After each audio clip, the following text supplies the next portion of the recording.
الحمد لله نحمده ونستعينه ونستغفره ونعوذ بالله من شرور أنفسنا ومن سيئات أعمالنا من يهده الله فلا مضل له ومن يضلله فلا هادي له وأشهد أن لا إله إلا الله وحده لا شريك له وأشهد أن محمدا عبده ورسوله أعوذ بالله السميع العليم من الشيطان الرجيم بسم الله الرحمن الرحيم يا أيها الذين آمنوا اتقوا الله حق تقاته ولا تموتن إلا وأنتم مسلمون يا أيها الناس اتقوا ربكم الذي خلقكم من نفس واحدة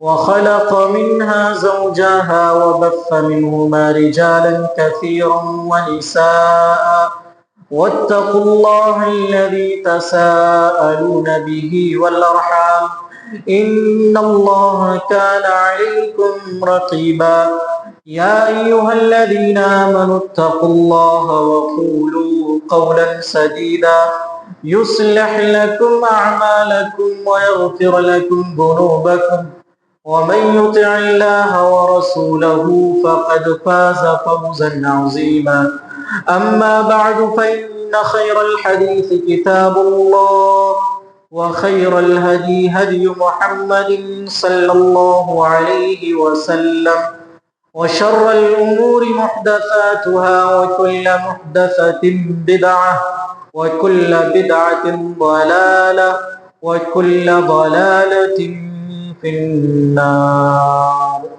رب اشرح لي صدري ويسر لي أمري واحلل عقدة من لساني يفقهوا قولي رب زدني علما ربي زدني علما اللهم ربی زدنی علما۔ تمام قسم کی تعریف، توصیف، کبریائی، بڑائی، بزرگی وحدہ لا شریک خالق کائنات مالک ارض و سما کے لیے ہے۔ کروڑوں درود و سلام ہو بالعموم تمام انبیاء کرام پر، خصوصاً نبی آخر الزمان جناب محمد الرسول اللہ صلی اللہ علیہ وسلم پر، وہ ذات مبارکہ مقدسہ مطہرہ جنہیں رب کائنات نے رحمت للعالمین بنا کر اس دنیا کے اندر مبعوث فرمایا۔ محترم بزرگوں، نوجوان ساتھیوں اور خواتین ملت اسلامی، پچھلے خطبہ جمعہ میں صدیق اکبر رضی اللہ تعالی عنہ کے تعلق سے کچھ باتیں آئی تھیں، ان کی سوانح اور ان کی زندگی کے بارے میں کچھ باتیں پیش کی گئی تھیں۔ آج اس خطبہ جمعہ کے اندر بھی ایک ایسی شخصیت کے بارے میں ہم بات کریں گے کہ اس شخصیت کو اللہ کے نبی صلی اللہ علیہ وسلم نے خصوصاً اللہ رب العالمین سے مانگا تھا۔ ایک ایسی شخصیت کہ جنہیں اللہ رب العالمین نے سابقین اولین صحابہ کرام میں جن کا شمار کیا، ایسی شخصیت کہ جب وہ اسلام قبول کرتے ہیں تو ان کی وجہ سے اسلام کو اور مسلمانوں کو بہت ہی زیادہ قوت اور بہت ہی زیادہ طاقت ملتی۔ ایک ایسی شخصیت کہ جنہیں اللہ کے نبی صلی اللہ علیہ وسلم نے عشرہ مبشرہ میں شامل کیا اور جنہیں جنت کی بشارت عطا فرمائی۔ ایک ایسی شخصیت کہ جب وہ اللہ رب العالمین نے جن کے دل پر اور جن کے زبان کے اوپر اللہ رب العالمین نے حق بات کو رکھ دیا تھا، ایک ایسی شخصیت کہ جب وہ زمین کے اوپر کوئی مشورہ دیتے تھے زمین کے اوپر کوئی بات کرتے تھے تو عرش والا ان کی بات کی تائید کرتا تھا، اور ان کے بات کی تائید میں آسمان سے عرش کے اوپر سے وحی نازل فرما دیتا تھا۔ ایک ایسی شخصیت کہ جب ان کی دور حکومت آتی ہے، جب ان کا خلافت کا وقت آتا ہے، تو دنیا کی سب سے بڑی سپر پاور ملک روم اور ایران کے اوپر اسلام کا جھنڈا لہرانے لگتا ہے، اور دنیا کی سب سے بڑی پاور، سب سے عظیم پاور طاقتیں جو ہوتی ہیں وہ ختم ہو جاتی ہیں۔ میری مراد خلیفہ دوم حضرت عمر ابن خطاب رضی اللہ تعالی عنہ، یہ ایسی شخصیت ہے جن کے بارے میں صحابہ کرام کا یہ عقیدہ تھا، صحابہ کرام یہ مانتے تھے کہ حضرت ابو بکر صدیق رضی اللہ تعالی عنہ کے بعد اس روئے زمین پر سب سے افضل ترین شخصیت اس امت میں اگر کوئی ہے تو وہ عمر رضی اللہ تعالی عنہ، اور حضرت عبداللہ ابن عمر رضی اللہ تعالی عنہ جو ان کے صاحبزادے تھے، ان کے بیٹے تھے، وہ کہتے ہیں کہ ہم صحابہ کرام کے درمیان جب ایک دوسرے پر فضیلت دیتے تھے تو سب سے افضل ہم ابو بکر کو جانتے تھے۔ ابو بکر کے بعد اگر کسی کو ہم سب سے زیادہ سب سے افضل سمجھتے تھے تو وہ عمر فاروق رضی اللہ تعالی عنہ۔ ان کی تاریخ پیدائش کیا ہے؟ ان کی تاریخ پیدائش جو ہے عام الفیل کے 13 سال بعد ان کی ولادت، ان کی پیدائش ہوتی ہے۔ عام الفیل کیا ہے؟ ابرہہ نے جب خانہ کعبہ پر حملہ کرنے کی کوشش کی تھی اور اپنا لشکر لے کر خانہ کعبہ پر حملہ کرنے آیا تھا، اس سال کو ہم عام الفیل کے نام سے جانتے ہیں۔ یہی وہ سال ہے جس سال کے اندر اللہ کے نبی صلی اللہ علیہ وسلم کی ولادت ہوئی تھی، اللہ کے نبی صلی اللہ علیہ وسلم کی پیدائش ہوئی تھی۔ عام الفیل کا واقعہ جس دن ہوا تھا اس کے تقریباً 50 یا 52 دن کے بعد اللہ کے نبی صلی اللہ علیہ وسلم کی پیدائش ہوئی تھی۔ اس کے 13 سال کے بعد حضرت عمر رضی اللہ تعالی عنہ کی پیدائش ہوئی تھی۔ تو یہ اللہ کے نبی صلی اللہ علیہ وسلم سے 13 سال چھوٹے تھے، اور ان تینوں کے اندر ایک بات اتفاق کی ہے، ان تینوں کے اندر ایک بات موافقت کی ہے، وہ کیا ہے معلوم؟ اللہ کے نبی صلی اللہ علیہ وسلم کی وفات ہوئی ہے 63 سال کی عمر میں، حضرت ابو بکر رضی اللہ تعالی عنہ کی وفات ہوئی 63 سال کی عمر میں، حضرت عمر ابن خطاب رضی اللہ تعالی عنہ کی وفات 63 سال کی عمر میں۔ یہ تینوں لوگ 63 سال کی عمر میں وفات پاتے ہیں، اور تینوں لوگوں کو ایک ہی جگہ پر دفن کیا جاتا ہے۔ یہ ایک بہت بڑی فضیلت ہے، لہذا ان تینوں کی عمر جو ہے اللہ رب العالمین نے سیم رکھی۔ ان تینوں لوگوں کو اللہ رب العالمین نے ایک ہی جگہ، ایک ہی حجرے کے اندر ان لوگوں کو دفن ہونے کا موقع ملا، اور قیامت کے دن یہی تینوں لوگ سب سے پہلے اٹھائے جائیں۔ تو یہ حضرت ابو بکر، حضرت عمر رضی اللہ تعالی عنہ کی ولادت ہے۔ ان کا ایک لقب تھا فاروق، اور ایک لقب تھا ابو حفص نام کا۔ ان کی کنیت اللہ کے نبی صلی اللہ علیہ وسلم نے جو رکھی وہ ابو حفص رکھی ہے۔ یہ کیوں رکھی؟ کیسے ملا ان کو ابو حفص کا لقب؟ یہ غزوہ بدر کے موقع پر، غزوہ بدر کے موقع پر جب یہ بدر کی لڑائی ہوئی تو قریش مکہ جو تھے، کچھ لوگوں کو جو نبی صلی اللہ علیہ وسلم کے خاندان کے تھے، بنو ہاشم کے لوگ تھے، ان کو پکڑ کر لے آئے۔ اللہ کے نبی صلی اللہ علیہ وسلم جب دیکھتے ہیں کہ ہمارے خاندان کے کچھ لوگ آئے ہوئے ہیں تو آپ یہ اعلان کرتے ہیں کہ بنو ہاشم کے لوگوں کو کوئی قتل نہیں کرے گا، بنو ہاشم کے لوگوں سے کوئی جھگڑا نہیں کرے گا۔ اور آپ نے اس میدان میں اپنے صحابہ سے اعلان کیا کہ اس قریش کے اندر میرے چچا عباس ابن عبد المطلب ہیں، ان سے بھی کوئی لڑائی نہیں کرے گا۔ اگر یہ کسی کے سامنے آ جائے تو وہ ان کے اوپر تلوار نہیں اٹھائے گا، حملہ نہیں کرے گا۔ حضرت ابو حذیفہ رضی اللہ تعالی عنہ تھے، وہ کہتے ہیں کہ اللہ کی قسم ہم اپنے بھائیوں سے لڑیں، ہم اپنے باپ سے لڑیں، ہم اپنے خاندان اپنے بیٹوں سے لڑیں، اور اگر عباس ہمارے سامنے آ جائے تو ہم ان پر حملہ نہ کریں۔ وہ کہتے ہیں کہ اللہ کی قسم اگر عباس میرے سامنے آ گئے تو میں حملہ ان پر ضرور کروں گا۔ اللہ کے نبی صلی اللہ علیہ وسلم تک جب یہ بات پہنچتی ہے تو اللہ کے نبی صلی اللہ علیہ وسلم حضرت عمر سے کہتے ہیں، یا ابا حفص، اے ابو حفص، اے ابو حفص، کیا اللہ کے نبی صلی اللہ علیہ وسلم کے جو چچا ہیں ان کے اوپر تلوار سے حملہ کیا جائے گا؟ تو حضرت عمر رضی اللہ تعالیٰ عنہ کہتے ہیں یہ وہ موقع ہے کہ اللہ کے نبی صلی اللہ علیہ وسلم نے سب سے پہلے مجھے ابو حفص کے نام سے جانا، سب سے پہلے اللہ کے نبی صلی اللہ علیہ وسلم نے ابو حفص کے نام سے مجھے بلایا، تو یہ لقب اللہ کے نبی صلی اللہ علیہ وسلم نے دی۔ ان کا ایک لقب فاروق تھا۔ یہ فاروق کیسے پڑا؟ بہت سارے لوگوں، بہت ساری روایتوں میں یہ ملتا ہے کہ فاروق جو ہے یہ اہل کتاب نے آپ کو یہ لقب دیا تھا، یہود و نصارہ نے دیا تھا، لیکن یہ روایت صحیح نہیں ہے، یہ روایت صحیح نہیں ہے۔ ایک دوسری روایت ہے جس میں ہے کہ جب حضرت عمر رضی اللہ تعالی عنہ اسلام قبول کرتے ہیں، اسلام لے کر آتے ہیں، تو اللہ کے نبی صلی اللہ علیہ وسلم کے پاس پہنچتے ہیں اور کہتے ہیں کہ اے اللہ کے نبی صلی اللہ علیہ وسلم، کیا ہم حق پر نہیں ہیں؟ کیا ہم حق پر نہیں ہیں؟ اگر ہم قتل بھی کر دیے جائیں یا ہم زندہ رہیں تو کیا ہم حق پر نہیں ہیں؟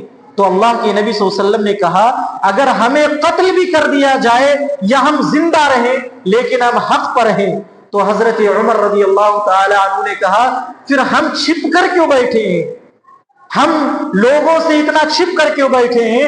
ہمیں تو نکلنا چاہیے اور اعلن اعلان جو ہے اپنی دعوت کا آغاز کرنا چاہیے اور مسجد حرم میں چل کر ہمیں نماز پڑھنی چاہیے۔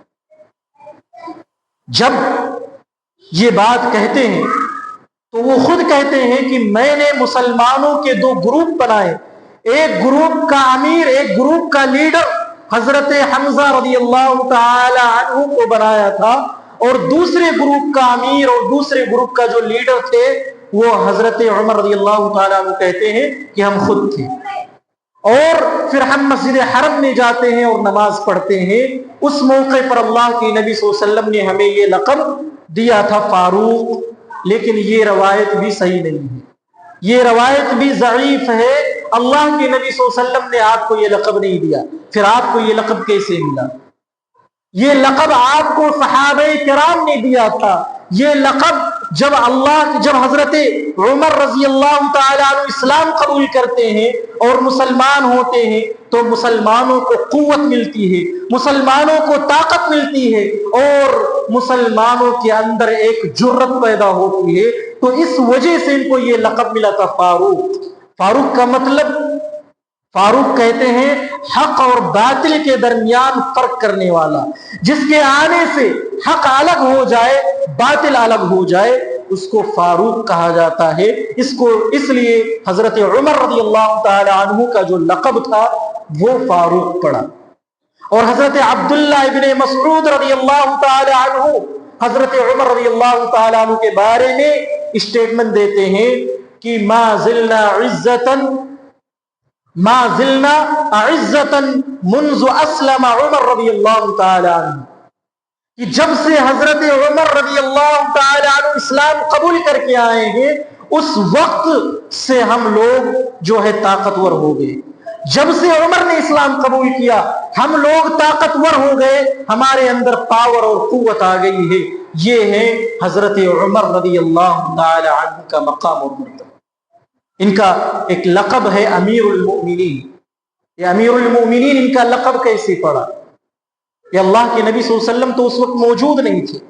امیر المؤمنین تاریخ اسلام جب آپ اٹھا کر دیکھیں، آپ ہسٹری اٹھا کر دیکھیں، ان سے پہلے کسی کو امیر المؤمنین کے لقب سے نہیں پکارا گیا۔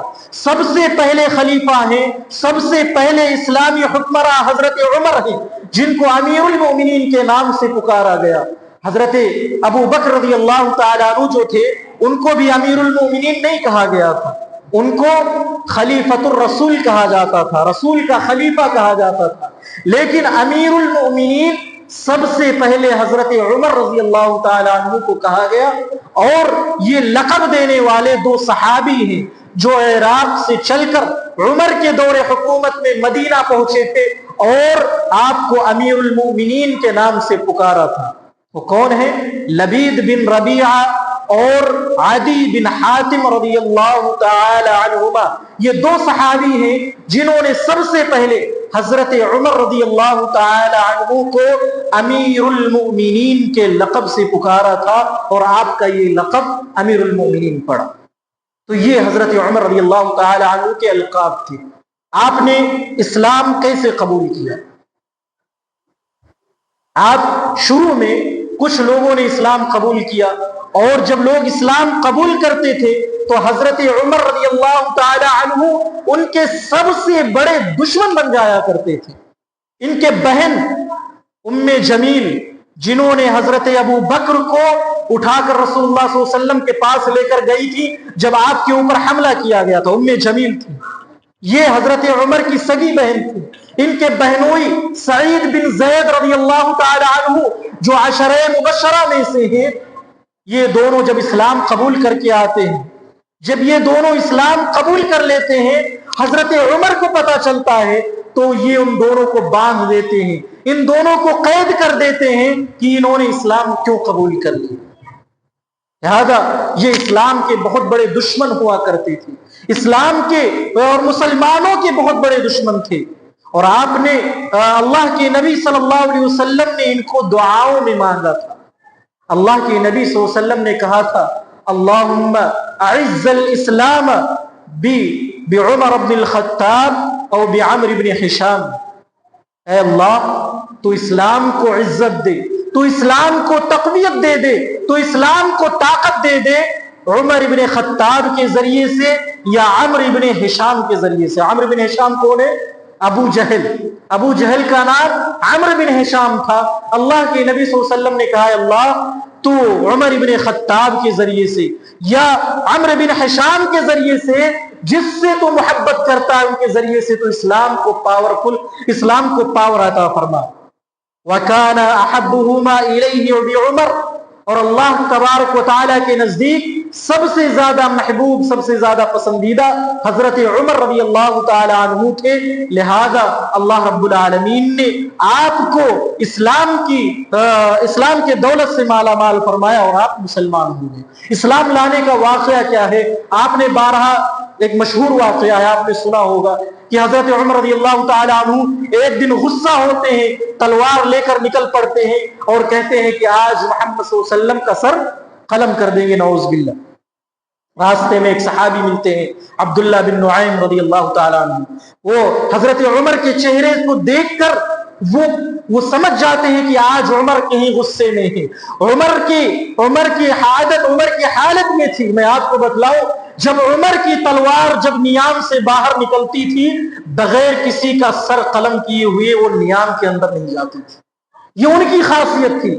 جب بھی وہ تلوار نکالتے تھے کسی نہ کسی کا سر اس دن قلم کیا جاتا تھا ضرور، چاہے وہ اسلام لانے کے بعد کا واقعہ ہو، اسلام لانے کے سے پہلے کا واقعہ ہو۔ وہ صحابی دیکھتے ہیں کہ آج عمر بہت غصے میں ہے، لگتا ہے آج کسی کی خیر نہیں ہے۔ وہ پوچھتے ہیں کہ اے عمر کہاں جا رہے ہو، کہاں کا ارادہ ہے؟ وہ کہتے ہیں کہ آج یا تو اسلام کا نام و نشان ختم کر دیں گے، آج محمد کا سر قلم کر دیں گے، آج یہ اسلام سے ہمیں بہت ہی اذیت ہو رہی ہے۔ جب وہ صحابی سنتے ہیں تو کہتے ہیں عمر تم محمد کے سر کو قلم کرنے کی بات کرتے ہو، کیا تمہیں اپنے گھر کی خبر ہے کہ نہیں ہے؟ تمہارے بہنوئی خود اسلام قبول کر لیے ہیں، وہ خود اسلام لے کر آئے ہیں، کیا تمہیں معلوم ہے؟ وہ وہاں سے پلٹتے ہیں، اپنے بہن اور بہنوئی کے گھر پہ جاتے ہیں اور ان سے جھگڑا کرتے ہیں، ان کو مارتے پیٹتے ہیں، اور پھر وہاں سے انہیں اسلام کی دولت جو ہے ملتی ہے۔ یہ واقعہ آپ نے سنا ہوگا، لیکن یہ واقعہ صحیح حدیث سے ثابت نہیں ہے۔ یہ واقعہ صحیح حدیث سے ثابت نہیں ہے، محدثین اس کے ثبوت تک نہیں پہنچے ہیں۔ صحیح واقعہ کیا ہے؟ صحیح واقعہ حضرت عبداللہ ابن عمر رضی اللہ تعالی عنہ جو ان کے صاحبزادے ہیں وہ ان کے بارے میں کوڈ کرتے ہیں، بتاتے ہیں کہ انہیں یہ اسلام کیسے قبول کیا۔ وہ کہتے ہیں کہ میرے والد محترم جو ہے عمر رضی اللہ تعالیٰ عنہ جب بھی کوئی بات کہتے تھے کہ میرا خیال ہے کہ ایسا ہوگا، وہ ویسا ہو جاتا تھا۔ جب بھی یہ کوئی بات کہتے تھے اسلام سے پہلے کہ ایسا ہونے والا، میرا خیال ہے کہ ایسا ہونے والا ہے، وہ چیز ویسا ہو جاتی تھی۔ وہ ایک دفعہ بیٹھے ہوئے تھے، ان کے سامنے سے ایک آدمی گزرا، بہت ہی خوبصورت تھا، تو انہوں نے کہا کہ میرا خیال ہے کہ یہ یا تو زمانے جاہلیت میں یہ بہت بڑا کاہن تھا، یا تو یہ اب بھی کافر ہے۔ انہوں نے کہا، اور پھر کہا کہ اس کو میرے سامنے بلا کر لایا جائے۔ اس آدمی کو لایا گیا تو اسے پوچھا گیا، تو وہ کہتے ہیں کہ میں مسلمان ہوں، میں زمانے جاہلیت میں کہانت کیا کرتا تھا، کاہن ہوا کرتا تھا، جادو کا کام کرتا تھا۔ تو ان کی یہ بات سچ نکلی۔ وہ کہتے ہیں اچھا بتاؤ، جب تم کاہن کا کام کرتے تھے اس وقت تمہارے پاس جو جنات ہوتا تھا، تمہارے پاس جو شیطان ہوتا تھا، اس نے کون سی ایسی بات تمہیں بتائی تھی جو تمہیں بہت ہی زیادہ تعجب ہوا تھا؟ وہ کہتے ہیں کہ ایک مرتبہ میں مارکیٹ میں تھا، بازار میں تھا، وہاں پر میرے پاس ایک جنی آئی، جنی جو جنات کی فیمیل ہوتی ہے، وہ میرے پاس آئی اور اس کا چہرہ بدلا ہوا تھا۔ میں نے پوچھا کیا بات ہے؟ وہ کہتی ہے کہ اب تمہارے اس علاقے میں یا بستی کے اندر جناتوں کا، شیطانوں کا آنا جانا بہت کم ہو جائے گا۔ وہ جنات شیطان اب جنگل میں چلے جائیں گے، اونٹوں کے ساتھ چلے جائیں گے، اب مارکیٹ میں، اب بستی کے اندر نہیں رہیں گے۔ اس میں اس بات کا اشارہ تھا کہ نبی اکرم صلی اللہ علیہ وسلم تشریف لا چکے ہیں، آپ کی بعثت ہو چکی ہے، لہذا اب شیطانوں کا اس مارکیٹ میں یا اس بستی کے اندر آنا جانا بند ہو جائے گا۔ وہ صحابی جو ہے فرماتے ہیں، پھر اس کے بعد حضرت عمر رضی اللہ تعالیٰ عنہ کہتے ہیں کہ میں اپنا واقعہ بیان کرتا ہوں۔ وہ کہتے ہیں کہ میں ایک جگہ، ایک معبود جو ان کے بت تھے، ان بت کی جگہ پر میں لیٹا ہوا تھا، وہاں پر ایک آدمی آتا ہے، ایک بچڑا ذبح کرتا ہے۔ جب اس نے بچڑے کو ذبح کیا، یہ صحیح بخاری کے روایات ہے جو میں آپ کے سامنے بیان کر رہا ہوں، کسی دوسری حدیث کی نہیں، صحیح بخاری کی روایت ہے۔ اور حضرت امام بخاری رحمت اللہ علیہ اس حدیث پر جو باب باندھتے ہیں، باب قبول اسلام عمر رضی اللہ تعالی عنہ، کہ عمر رضی اللہ تعالی عنہ کے اسلام قبول کرنے کا واقعہ، اس میں یہ باتیں وہ ذکر کرتے ہیں۔ کہتے ہیں کہ عمر رضی اللہ تعالی عنہ وہاں پر لیٹے ہوئے تھے بت خانے کے اندر، اچانک ایک آواز آتی ہے، یا جلیح امر النجیح امر النجوح رجل فصیح یقول لا الہ الا اللہ، کہ اے چاق و چوبند انسان، اے چاق و چوبند انسان، ایک کامیابی کا معاملہ جو ہے سامنے آیا ہے، ایک کامیابی کی بات آئی ہے، ایک بہت ہی فصیح و بلیغ انسان ہے جو کہہ رہا ہے کہ اللہ کے سوا کوئی معبود نہیں۔ ایک غیب کی آواز آتی ہے۔ وہ کہتے ہیں کہ میں نے سوچا کہ میں اس آواز کو پتہ لگا کر رہوں گا کہ یہ آواز کہاں سے آئی ہے۔ اس کے بعد پھر دوبارہ وہی آواز آتی ہے۔ وہ کہتے ہیں کچھ عرصے کے بعد مجھے یہ خبر ملتی ہے کہ محمد صلی اللہ علیہ وسلم کو نبی بنا دیا گیا۔ تو یہ ساری چیزیں جو حضرت عمر رضی اللہ تعالی عنہ جو ہے، یہ سارے دلائل ان کے سامنے تھے، اور اللہ کے نبی صلی اللہ علیہ وسلم آپ کے لیے دعائیں بھی کرتے تھے۔ تو یہ ساری چیزوں کا نتیجہ ہے کہ حضرت عمر رضی اللہ تعالی عنہ کو اسلام کی دولت ملی، اور اسلام کے دولت سے یہ مالا مال ہوئی۔ یہ پورا واقعہ حضرت عمر رضی اللہ تعالی عنہ کے اسلام لانے کا ہے۔ ان کے فضائل، ان کے مناقب کیا ہیں میرے بھائیوں؟ جیسا کہ میں نے شروع میں بتایا کہ اہل سنت والجماعت کا یہ عقیدہ ہے، یہ ماننا ہے کہ حضرت ابو بکر رضی اللہ تعالی عنہ کے بعد اس امت کے سب سے افضل ترین انسان اگر کوئی ہے تو حضرت عمر رضی اللہ تعالی عنہ، اور حضرت عمرو بن عاص رضی اللہ تعالی عنہ نے اللہ کے نبی صلی اللہ علیہ وسلم سے جب پوچھا تھا کہ اللہ کے نبی آپ کے نزدیک سب سے زیادہ محبوب اور پسندیدہ انسان کون ہے، تو آپ نے فرمایا تھا عائشہ۔ انہوں نے کہا کہ مردوں میں سب سے زیادہ آپ کس سے محبت کرتے ہیں، تو انہوں نے کہا تھا کہ ابو بکر رضی اللہ تعالی عنہ سے۔ پھر وہ کہتے ہیں کہ اس کے بعد کس سے زیادہ محبت کرتے ہیں، تو اللہ کے نبی صلی اللہ علیہ وسلم نے کہا تھا عمر رضی اللہ تعالی عنہ سے۔ اور یہ عمر رضی اللہ تعالی عنہ سے محبت ہی کا نتیجہ ہے کہ آپ نے حضرت عمر کی بیٹی حضرت حفصہ رضی اللہ تعالی عنہ سے شادی کی تھی. حضرت حفصہ رضی اللہ تعالی عنہ کا کہ شوہر کا جب انتقال ہو جاتا ہے، ایسے موقع پر حضرت عمر رضی اللہ تعالی عنہ حضرت عثمان رضی اللہ تعالی عنہ کے پاس جاتے ہیں اور کہتے ہیں کہ اے عثمان، میں چاہتا ہوں کہ تم میری بیٹی سے شادی کر لو. حضرت عثمان رضی اللہ تعالی عنہ منع کر دیتے ہیں. پھر وہ حضرت ابو بکر رضی اللہ تعالی عنہ کے پاس جاتے ہیں اور کہتے ہیں کہ اے ابو بکر، میرا ارادہ یہ ہے کہ اگر تم راضی ہو جاؤ تو میں اپنی بیٹی حفصہ کا نکاح آپ سے کر دوں. حضرت ابو بکر رضی اللہ تعالی عنہ کوئی جواب نہیں دیتے. اس موقع پر حضرت عمر رضی اللہ تعالی عنہ کہتے ہیں کہ مجھے اتنا غصہ آیا کہ حضرت ابو بکر نے کوئی جواب نہیں دیا. اتنا غصہ اس وقت نہیں آیا تھا جب عثمان نے مجھے منع کیا تھا، اس وقت بھی مجھے اتنا غصہ نہیں آیا. اس کے بعد کچھ روز کے بعد اللہ کے نبی صلی اللہ علیہ وسلم کا پیغام حضرت حفصہ کے لیے حضرت عمر کے پاس جاتا ہے اور حضرت عمر رضی اللہ تعالی عنہ اپنی بیٹی کی شادی نبی صلی اللہ علیہ وسلم سے کر دیتے ہیں. اس کے بعد حضرت عمر کی ملاقات حضرت ابو بکر سے ہوتی ہے. ابو بکر کہتے ہیں کہ عمر، تم نے مجھ سے اپنی بیٹی کے شادی کے تعلق سے بات کی تھی، میں نے آپ کو کوئی جواب نہیں دیا تھا اور شاید آپ مجھ سے خفا بھی ہیں، ناراض بھی ہیں. اس کی وجہ کیا ہے؟ اس کی وجہ یہ ہے کہ میں نے آپ کی بیٹی کا تذکرہ اللہ کے نبی صلی اللہ علیہ وسلم سے سنا تھا. اللہ کے نبی صلی اللہ علیہ وسلم آپ کی بیٹی سے شادی کرنا چاہتے تھے، اس لیے میں خاموش تھا اور میں اللہ کے نبی کے راز کو دوسروں کے سامنے بیان نہیں کرنا چاہتا تھا، اس لیے میں نے آپ کو کوئی جواب نہیں کیا تھا. اگر اللہ کے نبی صلی اللہ علیہ وسلم آپ کی بیٹی سے شادی نہیں کرتے تو میں آپ کی بیٹی سے شادی ضرور کرتا. تو یہ اللہ کے نبی صلی اللہ علیہ وسلم کی محبت کا ہی ایک نمونہ ہے کہ اللہ کے نبی صلی اللہ علیہ وسلم حضرت عمر رضی اللہ تعالی عنہ سے محبت کرتے تھے، اسی لیے ان کی بیٹی سے شادی کی. میرے بھائی اور دوستو، یہ حضرت عمر رضی اللہ تعالی عنہ ہے جنہیں اللہ کے نبی صلی اللہ علیہ وسلم نے کئی مرتبہ جنت کی بشارت دی تھی. میں نے پچھلے جمعہ میں بتایا تھا کہ ایک مرتبہ اللہ کے نبی صلی اللہ علیہ وسلم ایک باغ کے اندر داخل ہوتے اور دروازے پر حضرت ابو موسیٰ اشعری رضی اللہ تعالیٰ عنہ کو کھڑا کر دیتے. اس دروازے پر ایک صحابی آتے ہیں، دستک دیتے ہیں اور اندر آنے کی اجازت مانگتے ہیں. وہ صحابی اندر آنے کی اجازت مانگتے، اللہ کے نبی صلی اللہ علیہ وسلم انہیں اجازت دیتے ہیں اور کہتے ہیں کہ انہیں کہہ دو، انہیں جنت کی بشارت دے دو. جب وہ دروازہ کھولتے ہیں تو دیکھتے ہیں کہ وہ ابو بکر رضی اللہ تعالی عنہ ہے، اور جب ابو بکر کو جنت کی بشارت ملتی ہے تو وہ الحمدللہ کہتے ہیں. دوسرے انسان حضرت ابو موسیٰ اشعری رضی اللہ تعالی عنہ کہتے ہیں کہ دوسری مرتبہ دروازے پر دستک ہوتی ہے اور اندر آنے کی اجازت طلب کی جاتی ہے. اللہ کے نبی صلی اللہ علیہ وسلم اندر آنے کی اجازت دیتے ہیں اور کہتے ہیں کہ انہیں بھی جنت کی بشارت دے دو.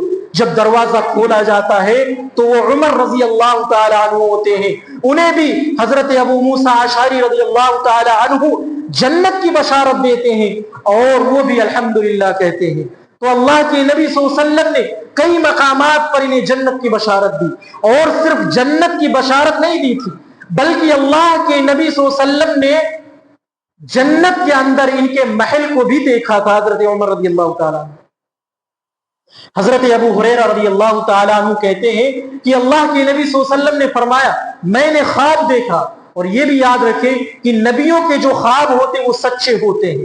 نبیوں کے خواب کبھی جھوٹے نہیں ہوا کرتے، ہمارے اور آج کی طرح نہیں کہ ہم رات میں کوئی بھی خواب دیکھ لیں، وہ سچا ہو نہ ہو اس کا کوئی ہمیں سچائی سے لینا دینا نہیں ہوتا. نبیوں کے ہر خواب سچے ہوا کرتے تھے. لہذا اللہ کے نبی صلی اللہ علیہ وسلم نے خواب دیکھا کہ میں جنت کے اندر گھوم رہا ہوں اور جنت میں ایک محل ہے، اس محل کے اندر ایک عورت ایک کونے میں بیٹھ کر وضو بنا رہی ہے. میں نے فرشتوں سے پوچھا کہ یہ کس کا محل ہے؟ تو فرشتوں نے جواب دیا کہ یہ عمر بن خطاب رضی اللہ تعالی عنہ کا محل ہے.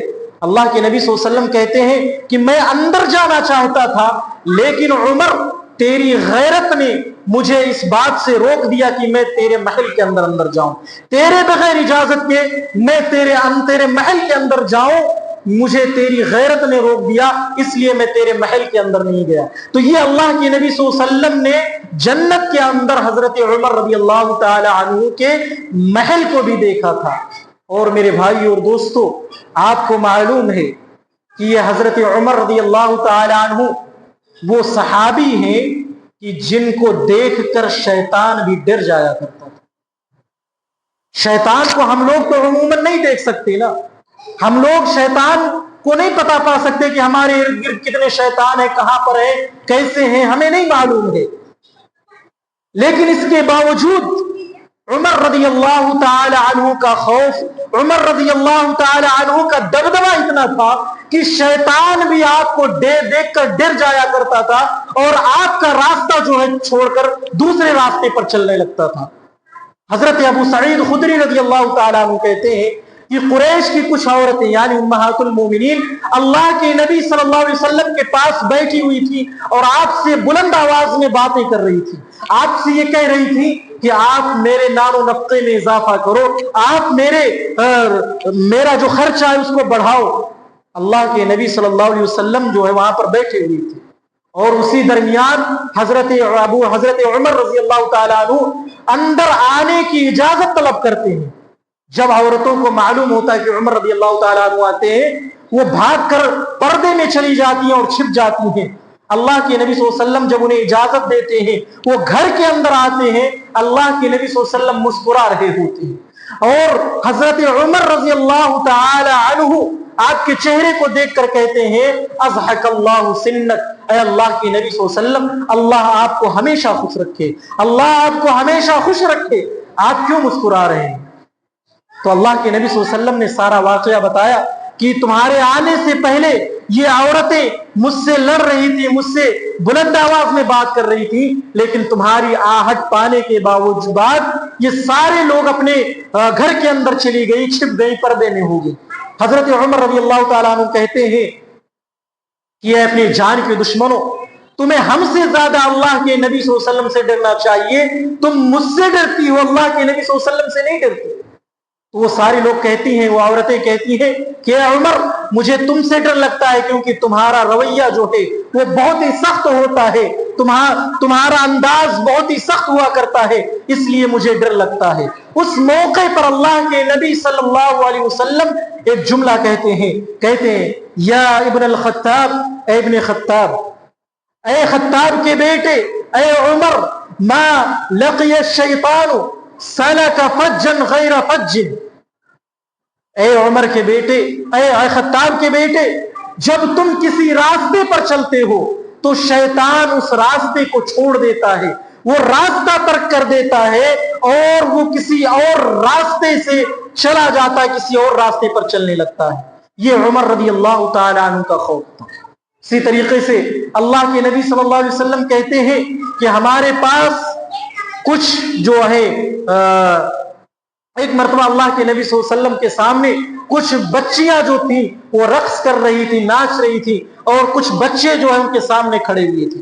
اللہ کے نبی صلی اللہ علیہ وسلم کہتے ہیں ایسے موقع پر حضرت عائشہ رضی اللہ تعالی عنہا بھی میرے پیچھے سے کھڑے ہو کر یہ سارا تماشا دیکھ رہی تھی۔ اس موقع پر جب انہیں معلوم چلتا ہے کہ عمر رضی اللہ تعالیٰ عنہ آ رہے ہیں، اللہ کے نبی صلی اللہ علیہ وسلم کہتے ہیں انی لانظر شیاطین الانس والجن قد فروا من عمر، کہتے ہیں کہ میں دیکھ رہا ہوں کہ انسانوں میں سے جو شیطان ہیں اور جناتوں میں سے جو شیطان ہیں عمر رضی اللہ تعالی عنہ کے ڈر کی وجہ سے وہ بھاگ رہے ہیں۔ یہ عمر رضی اللہ تعالیٰ عنہ کا خوف تھا۔ ایک تیسری روایت میں ملتا ہے حضرت اللہ کے نبی صلی اللہ علیہ وسلم کے پاس ایک بچی آتی ہے اور وہ کہتے ہیں اللہ کے نبی صلی اللہ علیہ وسلم میں نے یہ نظر مانی ہے کہ اگر آپ کو جنگ کے اندر آپ کو فتح ملے گی، آپ کامیاب ہوں گے، تو میں دف بجا کر آپ کے سامنے ایک گیت گاؤں گی۔ اللہ کے نبی صلی اللہ علیہ وسلم اس کو اجازت دے دیتے ہیں، وہ دف بجانے لگتی ہے، گانا جو ہے وہ گانے لگتی ہے۔ حضرت ابو بکر رضی اللہ تعالی عنہ آتے ہیں، وہ گاتی رہتی ہیں۔ حضرت علی رضی اللہ تعالی عنہ آتے ہیں، وہ گاتی رہتی ہیں۔ حضرت عثمان رضی اللہ تعالی عنہ بھی آ جاتے ہیں، لیکن وہ گانا بند نہیں کرتی ہیں۔ جب حضرت عمر رضی اللہ تعالیٰ عنہ آتے ہیں وہ ڈر کی وجہ سے اپنا دف جو ہے نیچے پھینک دیتی ہیں اور اس کے اوپر بیٹھ جاتی ہیں۔ اللہ کے نبی صلی اللہ علیہ وسلم کہتے ہیں کہ اس عمر رضی اللہ تعالیٰ عنہ کے بارے میں کہتے ہیں کہ عمر رضی اللہ تعالیٰ عنہ یہ شیطان جو ہے تمہارے ڈر کی وجہ تم سے جو ہے ڈر جاتا ہے اور تمہارے ڈر کی وجہ سے یہ بھاگ جاتا ہے۔ تو یہ کئی مقامات پر اللہ کے نبی صلی اللہ علیہ وسلم نے انہیں یہ بات بتائی کہ تمہارے ڈر کی وجہ سے شیطان اپنا راستہ چینج کر لیتا ہے، بھاگ جاتا ہے، اس راستے کو چھوڑ دیتا ہے جس راستے پر اے عمر تم چلتے ہو۔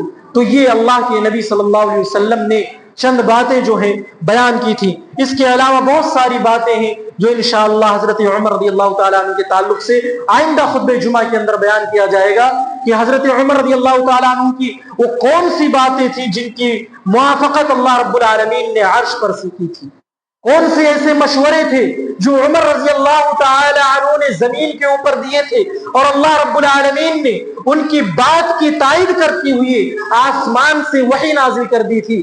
آپ کے شہادت کا واقعہ، آپ کے دور خلافت کا واقعہ، یہ ساری باتیں انشاءاللہ آئندہ خطبہ جمعہ کے اندر بیان کی جائیں گی۔ آپ حضرات سے گزارش ہے کہ آپ بار بار یہ میں گزارش کرتا ہوں، اس جمعہ میں بھی کروں گا کہ آپ جمعہ کے اندر جلدی آیا کریں۔ جب آپ جلدی آئیں گے تو ساری باتیں آپ کے سامنے ہوں گی، ساری باتیں آپ سنیں گے، آپ کے علم کے اندر بھی اضافہ ہوگا، آپ کے عمل کے اندر بھی اضافہ ہوگا۔ آپ اذان سے پہلے مسجد میں آنے کی کوشش کیا کریں، یہ آپ کے لیے دنیا کے اندر بھی بہتر ہے، آخرت کے اندر بھی آپ کے ثواب میں اضافہ ہوگا انشاءاللہ۔ ہم آپ سے بار بار یہ گزارش کرتے ہیں اور پھر یہ کہیں گے کہ آپ ہمیشہ اذان سے پہلے آنے کی کوشش کیا کریں، اور یہ بچے جو ہیں ان کو آپ ایسے نہ چھوڑا کریں، یہ بات جب کرتے ہیں چیختے ہیں چلاتے ہیں تو پھر بیان کرنے میں ڈسٹرب ہوتا ہے۔ آپ ان کو اپنے پاس بٹھایا کریں، بیچ میں رکھا کریں تاکہ ایسے بات نہ کریں، بیچ میں چیخیں چلائیں۔ تو اس چیز کا آپ خیال رکھیے، مسجد ہے، اللہ کا گھر ہے، اس کا ایک احترام ہے، اس کا ایک تقدس ہے، آپ اس کا خیال رکھا کریں۔ انشاءاللہ امید ہے کہ آپ ان تمام باتوں پر ضرور عمل کریں گے۔ اللہ رب العالمین ہم تمام لوگوں کو نیک عمل اور اچھی سمجھ کی توفیق عطا فرمائے۔ اللہ رب العالمین ہم تمام لوگوں کو حضرت عمر رضی اللہ تعالی عنہ کی زندگی سے سبق اور نصیحت حاصل کرنے کی توفیق عطا فرمائے، اور حضرت عمر رضی اللہ تعالی عنہ کی زندگی کو ہمیں اپنی زندگی کے اندر نافذ کرنے کی توفیق عطا فرمائے۔ آمین۔ وآخر دعوانا الحمد للہ رب العالمین۔